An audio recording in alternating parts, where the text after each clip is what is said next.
Well, hello friends, Mark Holmes here, and as always, thank you guys for watching, commenting, subscribing, and being part of the Joe Boo Sports Report. Without you guys, this literally does not work. I have good news. I mean, really good news if you're Santa Claus this year.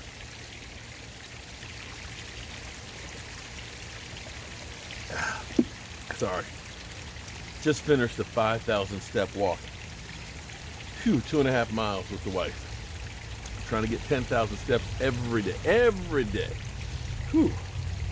So I have good news if you're Santa Claus in Philadelphia. You don't have to worry about being pelted by snowballs at Eagles games. Why? Because the city of Philadelphia has announced that no fans were allowed to be in the stands at the games in Philadelphia.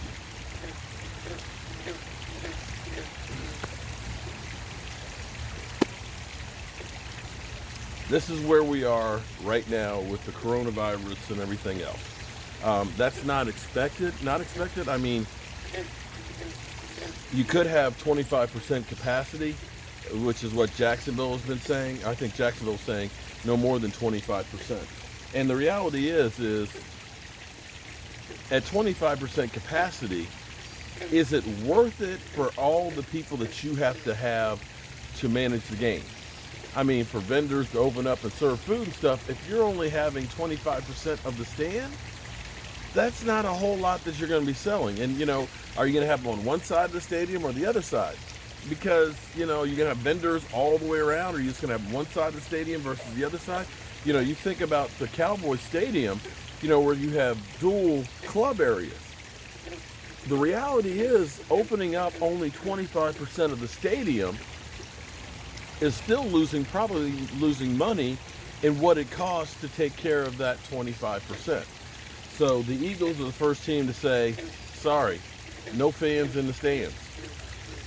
We already knew that the NFL had been working on selling advertisements for the first 6 to 8 rows to keep more distance from the fans to the field. And I think you're going to see virtual reality fans in the stands. I mean, that's where we are with this. And I don't think Philadelphia, I may be wrong, but see, Philadelphia is not one of those areas that's really, really bad right now. You know, when in comparison to, say, Florida or Texas, Arizona, and California.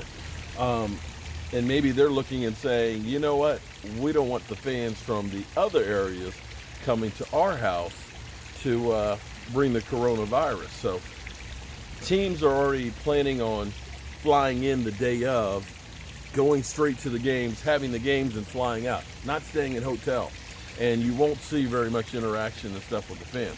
And so if they've canceled fans in the stands for games, I'm assuming that they probably won't have too much fan-wise. I know they were talking about having like 2 fan days as a possibility for this season, but I don't know. Everything's up in the air right now. How do you feel about the idea of not being able to go to games? I'll be honest with you. My take is this. I can watch the game from home. It'll be on TV. The experience at home, hey, I got my barbecue grill. I have a couple of friends over that I know are good. And I can certainly have them outside on the deck. As much as I love going to games and tailgating, I understand that with what's going on right now, not everything is capable. Some people have the attitude of, you know what, screw this. It's worth dying for. No, it's not. Sorry, it's not. It's not worth you risking your life and risking others. So that may be the right call. And I don't think that they're going to be the only ones that do this. I think that this is going to have to be one of those things. When you think about earlier in the whole situation where you weren't allowed to have gatherings of more than 50 people. And now we've got more cases than then. You don't see having a lot of people there. Other news for you Eagles. See, I've got some of you Eagle fans are in here, so let me go ahead and get this stuff away too. Jason Peters is coming back.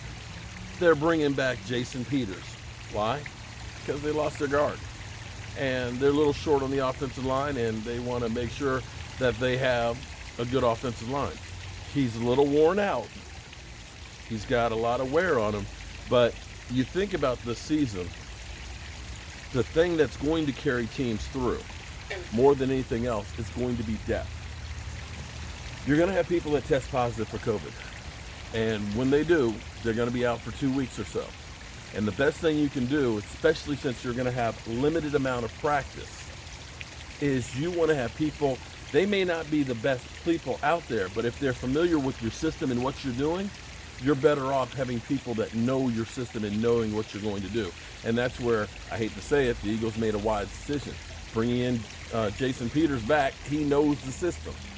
So there's not a learning curve of bringing in another free agent, because they still have yet to decide exactly the agreement between the NFL and the NFLPA. The NFL still believes that they're playing 2 preseason games. The NFLPA is like, nah, bro, we don't want to risk having pointless games. What the NFLPA wants to do is they want to come in 21 days of strength and conditioning, then have 10 days of basically walkthrough practices, and then 8 to 10 padded practices, and then start the season.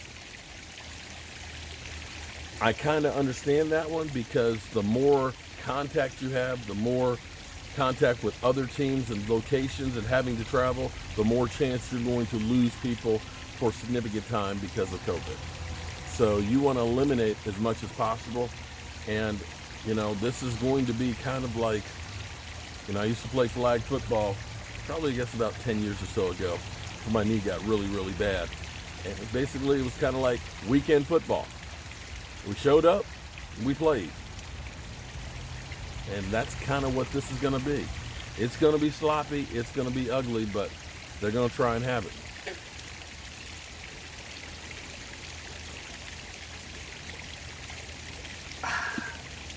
All right, guys, let me take care of my babies here.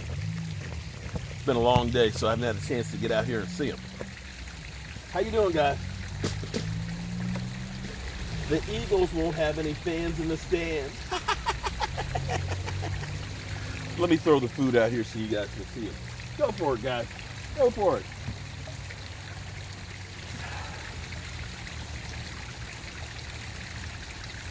Must be nice to be a fish.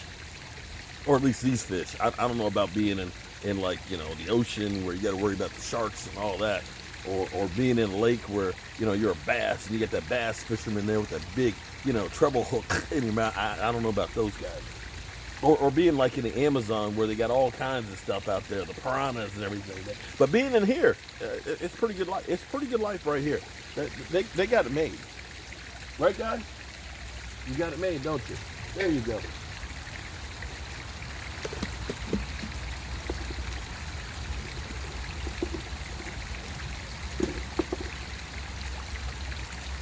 Trying to get the flakes for the little guys. For the little babies. There you go. Some flakes. All right. Back to the final thing.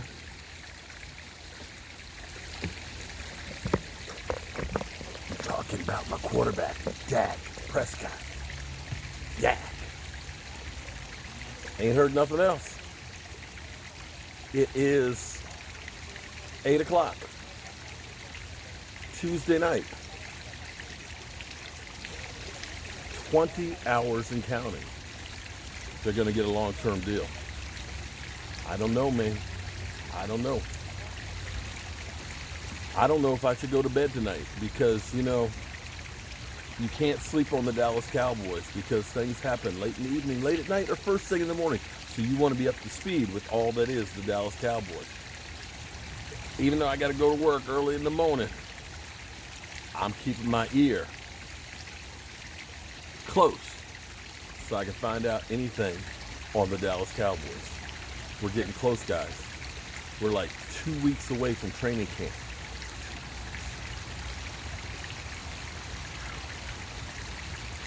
I need football. I need football back. I need some football. All right, I'm going to see you guys a little later. Peace out.